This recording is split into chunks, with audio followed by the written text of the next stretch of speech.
아론은 자기를 위한 속죄제의 수송아지를 들이되 자기와 집안을 위하여 속죄하고 자기를 위한 그 속죄제의 수송아지를 잡고 향로를 가져다가 여호와 앞 제단 위에서 피운 불을 그것에 채우고 또 곱게 간 향기로운 향을 두 손에 채워가지고 휘장 안에 들어가서 여호와 앞에서 분향하여 향연으로 증거계 위 속죄소를 가리게 할지니 그리하면 그가 죽지 아니할 것이며, 그는 또 수송아지의 피를 가져다가 손가락으로 속죄소 동쪽에 뿌리고 또 손가락으로 그 피를 속죄소 앞에 7번 뿌릴 것이며, 또 백성을 위한 속죄제 염소를 잡아 그 피를 가지고 휘장 안에 들어가서 그 수송아지 피로 행함같이 그 피로 행하여 속죄소 위와 속죄소 앞에 뿌릴지니 곧 이스라엘 자손의 부정과 그들이 범한 모든 죄로 말미암아 지성소를 위하여 속죄하고 또 그들의 부정한 중에 있는 회막을 위하여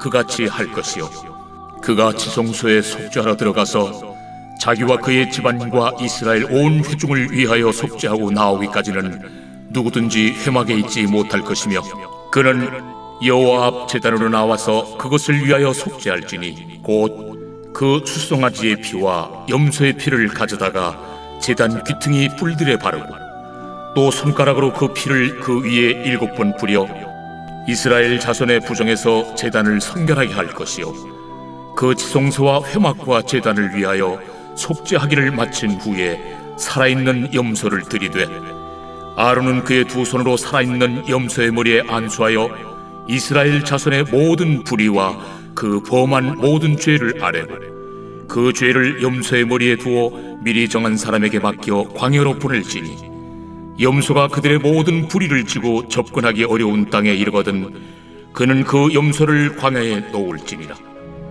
오늘 이 레위기 16장 11절 이하의 말씀은 우리 어제부터 본 이제 대속죄일, 이스라엘의 전체의 속죄를 위한 속죄 의식을 좀 구체적으로 설명을 하고 있습니다. 1년에 한 번 이스라엘 전체의 죄를 속죄한다는 것은 엄청나게 막중한 사명이자 부담입니다.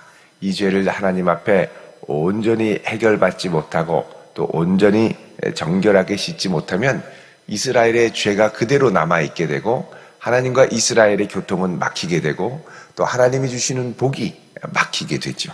그래서 하나님 앞에 정결한 마음과 중심으로 나아가는 것 참 중요하다는 것입니다. 자, 오늘 말씀 11절에 보면 아론은 자기를 위한 속죄제의 수송아지를 들이되 얘기하죠. 자, 아론이 먼저는 자기 자신을 위한 속죄제, 그러니까 제사자가 모든 백성을 대신하여 속죄를 하기 전에 자기 자신의 정결함을 먼저 하나님 앞에 해결해야 된다는 것입니다. 수송아지를 드리는데 자기와 집안을 위하여 속죄하고, 그러니까 제사장 혼자만의 정결이 아니라 가정의 그 집안의 책임을 진 가장으로서 그 가장의 죄, 또 집안의 허물과 죄까지도 모두 책임을 지고 하나님 앞에 속죄를 받는 것이죠. 자, 그리고 자기를 위한 그 속죄제의 송아지를 잡은 다음에 향로를 가져다가 여호와 제단 위에서 피운 불을 그것에 피워라 그럽니다. 자, 그래서 향로를 가져다가 불을 피우고 그리고 그 안에는 곱게 간 향기로운 향을 두 손에 채워가지고 휘장 안에 들어가서 13절에 여호와 앞에 분향하여 향연으로 증거계 위에 속죄제를 가리도록 해라. 그래서 향기로운 향을 그 향로에 넣어가지고 피우면 향이 촉하게 피어나서 그 지성소에 있는 모든 것들이 보이지 않도록 연기에 가리도록. 왜 그러냐? 하나님의 임재를 직접 맞닥뜨리긴 하지만 눈 뜨고 보지 못하도록 하나님의 임재를 가리도록, 그 임재가 올 때 이제 그분의 임재를 경험하기는 하지만 직접 보지 못하게, 그 거룩함, 그러니까 하나님의 직접적인 거룩함과 우리 사이를 가릴 수 있는, 그게 이제 연기죠. 이게 하나님께서 시내산에 임재하실 때는 구름으로 임재하셨죠. 그래서 시내산에 구름이 쫙하고 그 구름 속으로 모세가 들어갔던 것을 우리가 기억을 합니다. 그래서 하나님의 거룩한 임재 가운데는 그 누구도 그 임재 앞에 눈을 뜨고 맨몸으로 설 수 없기에 향연으로 가리도록, 아무리 정결해도 향연으로 가리도록.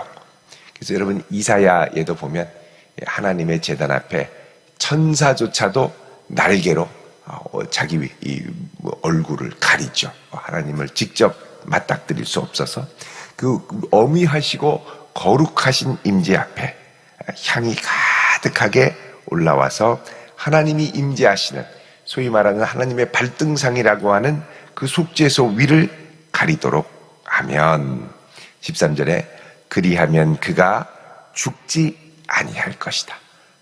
죽음을 면기 위해 그분의 가장 위험한, 그러니까 하나님의 임재는 가장 황홀하고 거룩하고 영광스러운 임재인 동시에 가장 위험하고 자칫하면 목숨이 날아가기 쉬운 아주 위험천만한 임재가 하나님의 임재라는 것을 말씀하고 있습니다. 우리가 나중에 주님 앞에 서게 될 때 그분의 그 영광스러운 임재가 어떤 것일지를 상상하고 기대하면, 우리가 그분 앞에 감히 설 수 있다라는 건 정말 큰 은혜다. 예수의 보혈을 의지해서 우리가 성소에 들어갈 담력을 얻지 않았습니까? 이런 거 보면 예수의 보혈이 능력이 있고 그 보혈이 힘이 있고 우리를 정케하는 거룩한 능력이 있기 때문에 우리가 그 보혈을 의지해서 성소에 감히 들어가지, 그렇지 않으면 하나님의 임재 앞에 직접적으로 맞닥뜨려서 그분을 마주한다?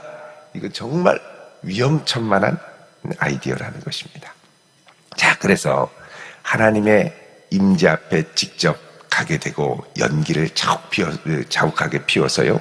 14절에 그때 이 제사장은 숫송아지의 피를 가져다가, 자, 이 숫송아지의 피는 무엇입니까? 11절에 아론이 자기와 집안을 위하여 드린 속죄의 피입니다.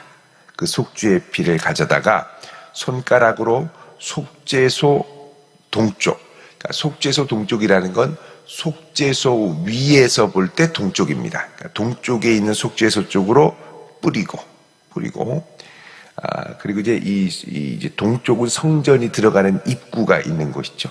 뿌리고 그 다음에 손가락으로 그 피를 속죄소 앞에 7번 뿌리고 동쪽에 7번.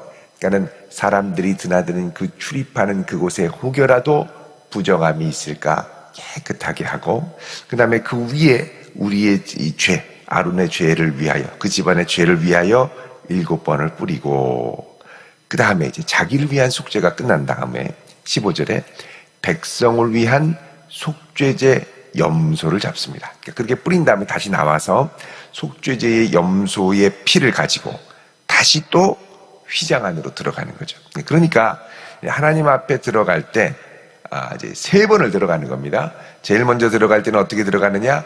향을 가지고 들어가서 향을 가득하게 그 지성소 안에 피우게 되고, 그 다음에 다시 나와서 자기와 자기의 집안을 위하여 이 속죄의 숫송아지 피를 가져다가 동쪽에 7번, 그리고 속죄소 앞에 위에다가 7번 또 뿌리고 7번 뿌리고, 그 다음에 백성을 위한 염소의 피를 또 잡아다가, 그리고 다시 들어가서 숫송아지의 피로 행함같이 그 피로 행하여 속죄소 위, 그리고 속죄소 앞, 속죄소 위라는 건 아까 말씀드린 속죄소 동쪽에 뿌리고, 속죄소 동쪽에 뿌리고, 그 다음에 속죄소 앞에는 7번을 뿌린다고 그랬죠. 그래서 이스라엘의 정결, 온전한 속죄와 사죄를 위하여 7번을 뿌리고, 그 다음에 16절에 곧 이스라엘 자손의 부정과 그들이 범한 모든 죄로 말미암아 지성소를 위하여 속죄해라. 그래서 이스라엘의 모든 부정, 또 그들이 범한 모든 죄로 지성소를 속죄하고, 그리고 그들의 부정한 중에 있는 회막, 그들이 부정한 중에 하나님 앞에 나온 이 회막에 나올 때 물론 정결의식을 하고 나오지만 완벽하지가 않죠. 그래서 그들의 그 부정을 위하여 이제 정결하게 하고, 그러니까 그동안 제사를 나오면서 부지 중에 오염됐던 성막까지도 다 정결케 하고, 그리고 그렇게 해서 이 속죄의 의식을 끝날 때까지 17절에 들어가서 지성소에 들어가서 자기와 집안과 이스라엘 온 회중을 위하여 속죄하고 나오기까지는 누구든지 회막에 있지 못해라. 성막은 정결케 되는 과정에 있기 때문에 누구도 그 안에 들어가서 그 정결케 되는 과정에 성소를 부정하게 할 수 없으니 절대 출입을 금하게 되는 겁니다. 그리고 나서 여호와의 앞 제단으로 나와 이것을 위해 속죄를 하는데, 이제 번제단으로 나오는 겁니다.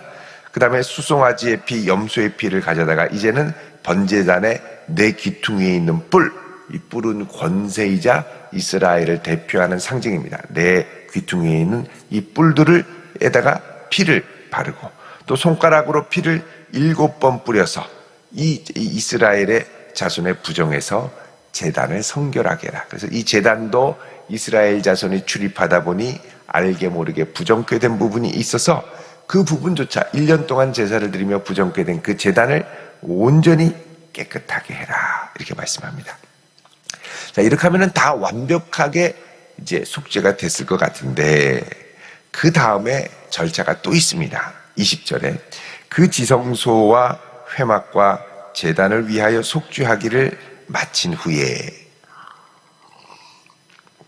자, 이것은 이제 지성소 안에 들어가서 속죄, 그리고 번제단에서 속죄의 의식을, 정결 의식을 다 한 후에 그 다음에 살아있는 염소를 드려라. 자, 여태까지 이 온 백성을 위하여 속죄할 염소가 2마리라고 그랬습니다. 우리 어제 본 본문 말씀에 보면 2마리를 드리는데, 그죠? 여기 8절에 보시면, 7절에 보시면, 16장 7절에 2 염소를 가지고 회막문 앞에 나와서 제비를 뽑아가지고 하나는 하나님께 드리는 제사를 위한 염소, 다른 하나는 아사셀을 위한 염소, 그리고 이 아사셀을 위한 염소는 광야로 보내라, 이렇게 얘기를 하죠. 그래서 이제부터 이 의식은 뭐냐면, 하나는 속죄제로 이제 드린 것이고, 다른 하나는 이제 아사셀 염소로 하나님 앞에 드리기 위한 이제 예식을 시행을 합니다. 그래서 이 살아있는 염소를 드리는데, 아론 대제사장이 2 손으로 살아있는 염소의 머리에 안수를 해서 이스라엘 자손의 모든 불의와 그 범한 모든 죄를 아뢰고, 자, 그러니까 이거는 여태까지 이스라엘 자손이 나름대로 하나님 앞에 드렸던 속죄죄, 속건제로 해결하지 못했던 모든 죄까지 온전히 다 아뢰는, 알고도 지은 죄, 모르고도 지은 죄까지 다 아뢰서 이 염소가 모든 불의를 담당하게 하고, 남은 모든 불의들 다 담당하게 하고, 그 죄를 염소의 머리에 두어서 미리 정한 사람, 제사장이죠.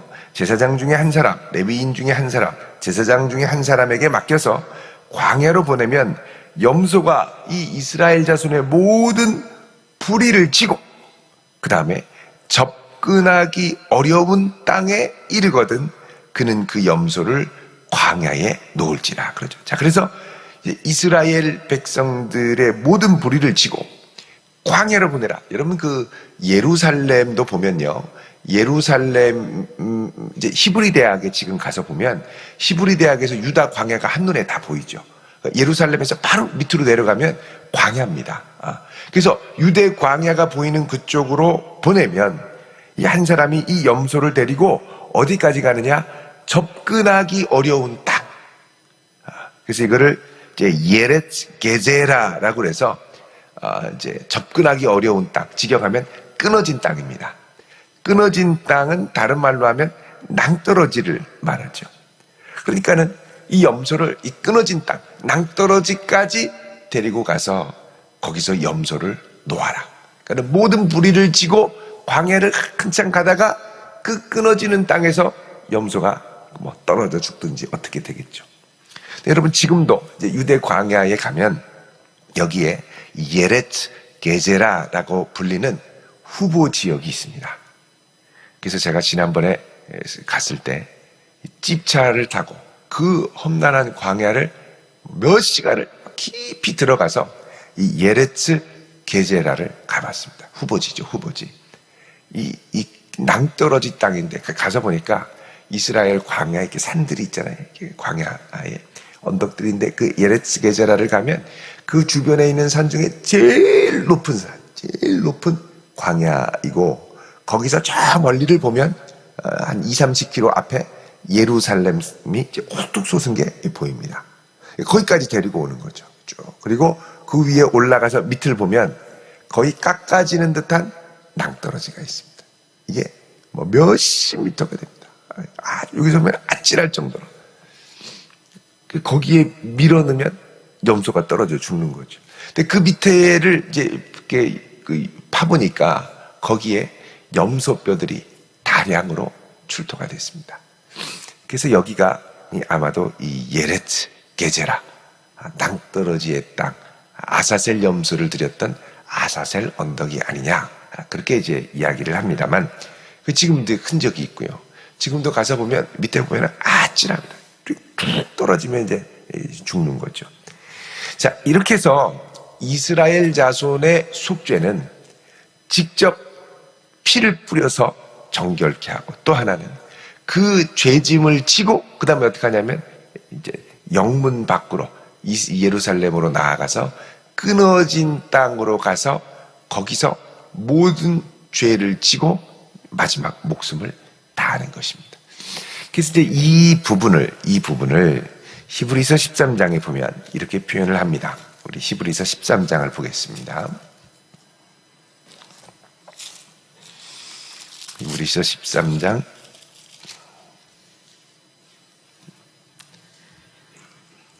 자 11절에 보시면, 이는 죄를 위한 짐승의 피는 대제사장이 가지고 어디로 들어갑니까? 성소에 들어가고, 지성소입니다. 네, 성소에 들어가고, 그 육체는 어디서? 영문 밖에서 불사릅니다. 그러므로 예수도 자기 피로써 백성을 거룩하게 하려고 성문 밖에서 고난을 받으셨느니라. 그런즉 우리도 그의 치욕을 짊어지고 영문 밖으로 그에게 나아가자, 그러죠. 그러니까 이거는 예수님께서 지신 이 속죄의 역사를 우리의 죄를 위하여 십자가에서 죽으시며 그 피를 갖고 성소와 지성소 사이가 찢어지죠. 하나님 앞에 직접 나아가서 속죄를 하는 역사인 동시에, 그 역사는 예수님이 이 세상의 모든 죄짐을 지고 영문 밖으로, 이스라엘 예루살렘 밖으로 나아가서 예루살렘 밖에 있는 끊어진 땅, 소위 말하는 해골의 언덕이라고 하는 골고다 언덕, 갈보리 언덕이죠. 이 골고다 언덕에서 십자가를 지고 죽으신 사건으로 이 히브리서에서는 해석을 합니다. 그러니까 예수님의 속죄가 대제사장이 감당해야 할 속죄의 입장에서 볼 때는 완전한 구약의 의식을 대체한, 구약의 속죄를 대체하는 단번에, 영단번에 온전한 속죄임을 말씀하는 것이죠. 자, 그래서 우리의 모든 죄를 사하시는 예수님의 희생을 이렇게 지금 표현을 하고 있습니다. 자, 이런 거 보면 우리의 죄를 위해 대신 희생 제사를 지고 희생하여 대신하여 죽으시는 은혜의 역사도 있고, 그 다음에 우리의 죄를 짊어지고 영문 밖으로 나아가며 우리를 위하여 고난받고 채찍맞고 찔림을 당하고, 그러므로 우리가 나음을 입고 은혜를 받고 주 앞에 회복되는 역사까지도 이루시는 것을 우리가 볼 수가 있죠. 그래서 우리를 위한 속죄는 우리의 죄를 위한 속죄만이 아니라 우리의 아픔과 상처까지도 치유할 수 있는 온전한 속죄, 이게 하나님 백성이 하나님 앞에 나아갈 때 온전한 회복을 경험하는 길이라는 것을 말씀하고 있습니다. 우리에게 이런 십자가를 지신 예수님께 감사하며, 구약의 이 제도가 이제 더 이상 제사 제도는 유효하지 않죠. 그러나 예수 그리스도를 통하여 온전히 성취되어 그 피의 효력이 오늘날 우리에게까지 있고, 우리가 그 효력을 붙들고 예수님 피를, 보혈을 의지하여 하나님 앞에 담대히 나아갈 수 있는 은혜를 우리가 얻게 되었습니다. 이 큰 은혜를 입은 우리가 이 사순절 기간 예수님의 보혈을 감사하며, 주님 그 피가 내 마음속에 증거가 되고 그 보혈을 의지하며 날마다 정결하게 주 앞에서는 하나님 백성 되게 하옵소서. 이런 마음의 감사함의 소망을 갖고 나아가는 복된 성도 되시기를 주 이름으로 축원드립니다. 기도하겠습니다. 거룩하신 주님, 우리의 죄를 위하여 십자가 지시고 우리의 허물을 짊어지고 영문 밖으로 나아가사 고난당하시는 주님의 그 은혜와 사랑을 감사합니다. 우리를 위하여 십자가 지신 주님, 우리도 주님 따라가며 주님 지신 십자가를 기쁘게 지며 나아갈 수 있는 용기와 순종의 마음을 더해 주옵소서. 오늘 이 한날도 예수의 보혈이 우리의 마음과 우리의 머리와 우리의 생각을 덮어주사 오직 주님을 기쁘시게 하는 걸음 되게 하여 주시옵소서. 예수님의 이름으로 기도드립니다. 아멘.